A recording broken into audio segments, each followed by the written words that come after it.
अनंत कोटी ब्रह्मांड नायक राजाधिराज योगीराज परब्रह्म सच्चिदानंद सद्गुरु श्री अक्कलकोट निवासी श्री स्वामी समर्थ महाराज की जय। हे स्वामी भक्तांनो, आपले या चॅनेलमध्ये खूप खूप स्वागत आहे। मी स्वामी सेवेकरी आपणास ऐकवणार आहे श्री स्वामी समर्थ यांच्या जीवनात त्यांनी केलेल्या लीला कथा।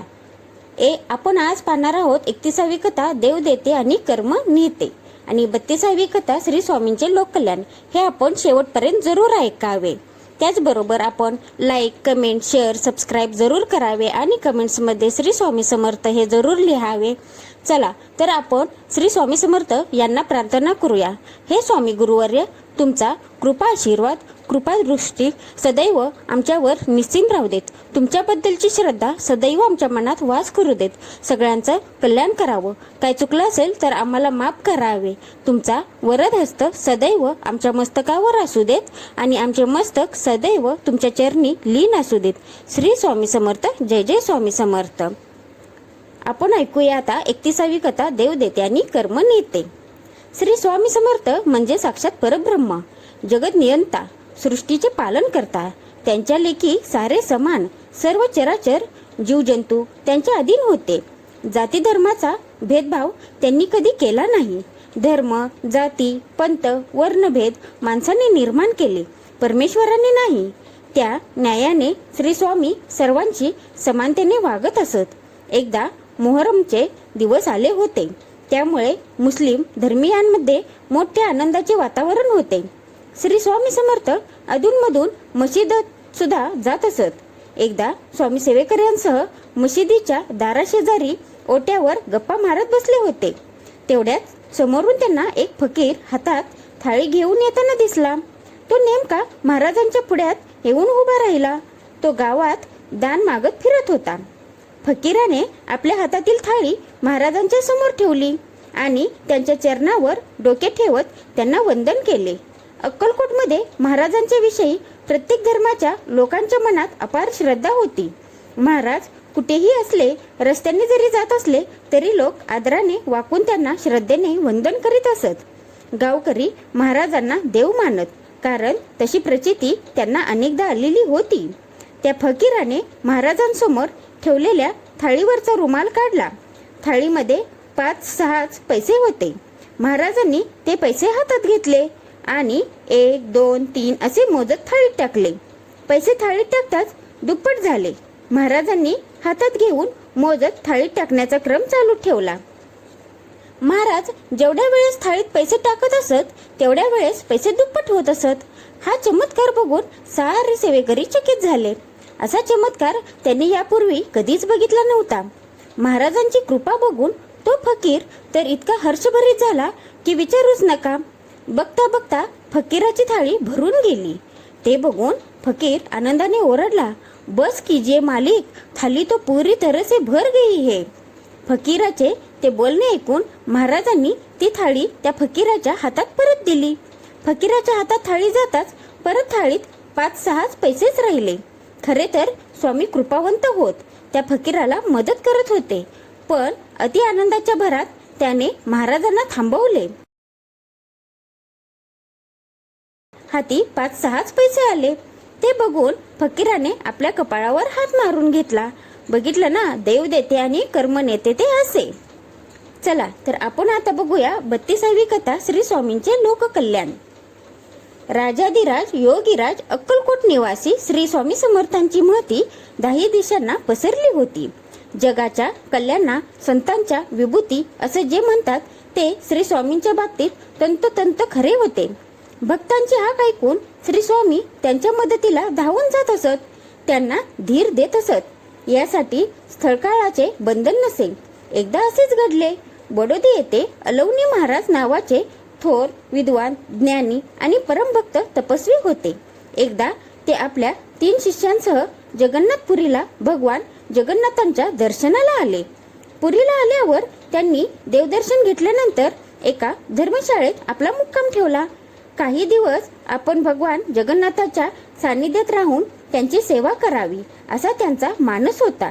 धर्मशाळेत 1-2 दिवस राहिल्यानंतर अचानक चौघांची तब्येत बिघडली। इलाज करूनही अलौनी बुवा आणि त्यांच्या तिघा शिष्यांची प्रकृती सुधारली नाही, उलट अधिकच खालावत चालली होती. त्यामुळे चौघांची चिंता वाढली. पुढे तर ते एवढे अशक्त बनले की त्यांच्याकडून जराही हालचाल होईना. लोक त्यांना मदत करत होते. आता आपले काही खरे नाही. आपण सारेजण या दुखण्यातून आता काही वाचणार नाही. भगवान जगन्नाथांच्या दारातच आपला शेवट होईल. तसे झाले तर बरेच होईल. देवाच्या दारी विसावा, पुढचा जन्म नसावा, असा विचार अलवनी बुवांच्या मनात आला. तथापि मोठ्या श्रद्धेने बुवांनी भगवान श्री जगन्नाथाला विनवणी केली. मनोमन हात जोडून त्यांची करुणा भाकली. माय बापा, आम्हाला जगवणं किंवा मारणं सर्वस्वी तुमच्या हाती आहे. योग्य तो निर्णय घ्या. कृपा करा. परमेश्वरा, आपल्या भक्तांची आर्त हाक ऐकून श्री स्वामी समर्थ तेथे प्रकट झाले. तेजस्वी प्रकाश झोत डोळ्यांवर पडताच सर्वांचे डोळे दिपले. डोळे किलकिले करून पाहिले तर कमरेवर हात ठेवून उभे असलेल्या श्री स्वामींचे त्यांना दर्शन झाले. सर्वांनी त्या तेजस्वी रूपाकडे पाहून हात जोडले. परमेश्वर श्री स्वामींनी कृपावंत होऊन त्यांच्या शिरावर आपला हात ठेवला. त्याबरोबर चौघांच्या अंगात चैतन्य संचारले. ते उठून बसले. चौघांना दर्शन दिल्यानंतर श्री स्वामी नेहमीच्या रूपात दिसू लागले. काही दिवसातच चौघांची प्रकृती ठणठणीत झाली. जगन्नाथपुरीत आलेल्या एका साधूच्या आशीर्वादाने अलवनी बुवा आणि त्यांचे शिष्य बरे झाल्याची वार्ता पुरीत हा म्हणता पसरली. श्री स्वामींच्या दर्शनासाठी भक्तांची रीघ लागू लागली. जगन्नाथपुरीत बघता बघता स्वामींचे महात्म्य सर्वांना समजले.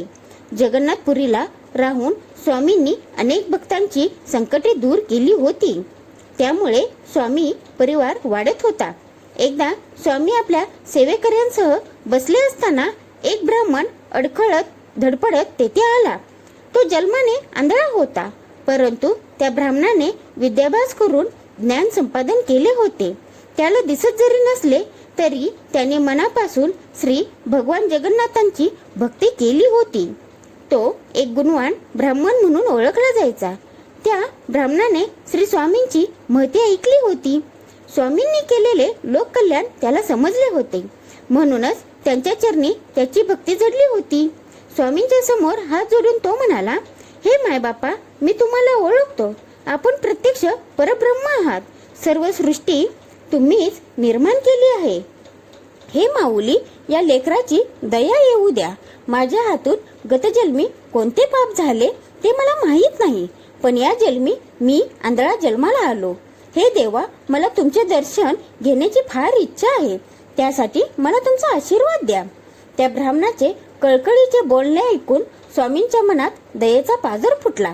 त्यांनी आपल्या गळ्यातला पुष्पहार काढून त्या ब्राह्मणाच्या दिशेने भिरकावला. त्याने तो अलगद झेलला. तो सुगंधी हार त्याने प्रथम आपल्या कपाळी लावला आणि नंतर तो आपल्या डोळ्यांना लावला. हाराचा स्पर्श डोळ्यांना होताच चमत्कार झाला. त्या ब्राह्मणाला वेगळीच अनुभूती होऊन त्याला दृष्टीलाभ झाला. ते बघून तेथे जमलेले सर्व सेवेकरी आणि गावकरी चकित झाले. त्या ब्राह्मणाने तर स्वामींच्या चरणांवर साष्टांग दंडवत घातला. स्वामी अशक्यही शक्य करतात याची प्रचिती तिथे जमलेल्या लोकांना आली. सर्वांनी स्वामींना मनोभावे वंदन केले. एकदा एक अतिशय वृद्ध माणूस श्रींच्या दर्शनाला आला. हात जोडून तो म्हणाला, महाराज, माझी पत्नी कुठेतरी हरवली आहे. तिच्याबरोबर माझी मुलेही आहेत. पत्नी हरवल्यापासून मी बेचैन आहे. मला अजिबात करमत नाही. सर्वत्र तिचा शोध घेतला, पण ती सापडली नाही. महाराज, मला सांगा, माझी पत्नी कुठे गेली? ते ऐकून स्वामी हसू लागले. म्हणाले, अरे, एवढे वय झाले तरी तुझी वासना काही गेली नाही. देवाच्या चरणी बसून भक्ती करायची ते सोडून पत्नी पत्नी करत आहेस. तुला माहित आहे का की मागच्या जन्मी तू तेली होतास आणि आमचा सच्चा भक्त होतास? नाही महाराज, मला मागचा जन्म कसा आठवणार? तो वृद्ध म्हणाला. स्वामींनी त्याच्या मस्तकावर आपला हात ठेवताच त्याला मागचा जन्म आठवला. साक्षात्कार होताच त्याला सत्य समजले. गतजन्मी आपण तेली होतो व श्री नृसिंह सरस्वतींच्या सेवेत होतो हे त्याला समजताच भानावर येत त्याने श्री स्वामींचे चरण धरले आणि त्यांची माफी मागितली. यापुढे सदैव सेवेत राहण्याची इच्छा व्यक्त केली. तोवर भोवताली खूप दाटी झाली होती. त्या गर्दीतून वाट काढत एक स्त्री पुढे आली. ती त्या वृद्धाची पत्नी होती. पुढे त्या दोघांनी स्वामींची मनोभावे सेवा केली. हे स्वामी भक्तांनो, अशा या सोप्या भाषेत आपल्या जीवनात, स्वामींच्या जीवनात केलेल्या या कथा मी तुम्हाला ऐकवत आहे. त्या तुम्ही नेहमी ऐकाव्यात आणि तुमच्या नातेवाईकांना, मित्रमंडळींनाही त्या शेअर कराव्यात, ही मी आपणास विनंती करते. त्यामुळे आपणाकडूनही एक सेवा करण्यात येईल. आमची जास्त काही इच्छा नाही. ही सेवा सगळ्यांना कळावी, ती समजावी, हेच आमचं उद्दिष्ट आहे. त्याचबरोबर आपण श्री स्वामी समर्थ हा षडाक्षरी मंत्र सदैव आपण आपल्या मुखात असू देत. त्याचबरोबर श्री स्वामी समर्थ हे म्हणणे काही खूप अवघड नाही. सोप्या भाषेत आपण श्री स्वामी समर्थ चालता, बसता, उठता, बोलता म्हणू शकतो. आपण स्वयंपाक करताना तर जरूर म्हणावा. ते केल्याने त्या अन्नात श्री स्वामी समर्थ म्हणल्यामुळे एक चैतन्य व्यवस्थित होतं आणि दुसऱ्यांच्या पोटातही ते जातं. सकारात्मक ऊर्जा निर्माण होते. त्यामुळे घरातही सकारात्मक ऊर्जा निर्माण होते. श्री स्वामी समर्थ हे आपल्या मुखात सदैव असू देत, हे मी तुम्हाला आवर्जून सांगते. आजची केलेली सेवा मी श्री स्वामींचरणी अर्पण करते. काय चुकलं असेल तर त्यांनी मला जरूर माफ करावे. त्याचबरोबर श्री स्वामी समर्थ हे तुम्ही मठात जाऊन त्यांची काय सेवा असते ते समजून घ्यावे, हे मी तुम्हाला सांगते. श्री स्वामी समर्थ. जय जय स्वामी समर्थ.